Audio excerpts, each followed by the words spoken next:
ওভাবে কাটলে হবে? এই উড়ে গেলে কেন আসিস তোরা?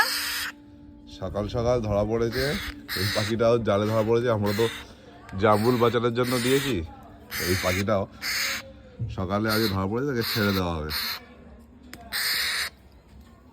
ভয় পেয়ে গেছে।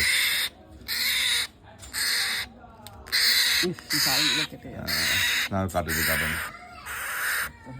ছেড়ে দেয় করে দেবো ওখানে গিয়ে। এটা অন্য দেখো, তোকে কিন্তু অন্য কিছুতে খাবে। তোর যা অবস্থা, তুই যা করছিস দেখে নাও আগে, দেখে নিলে ছাড়ছে কি দেখে নাও। হুম ওর ভাবে কাটলে হবে, তোমার যেভাবে কাটছে ওভাবে কাটলে হবে। তোমার হাতটা কেটে যাবে, তুই দেখে দাও। ডানা লেগে নেই তো? ভয় পাচ্ছে তো কিন্তু, ছেড়ে দাও। ব্যাপার ওখানে যাও। হ্যাঁ ওভাবে কাটলে হবে। এই উড়ে গেল, এই উড়ে চলে যায়। দেখো এই কি পড়ে গেছে একটা কোথায়? না অলরেডি পড়ে গেছে।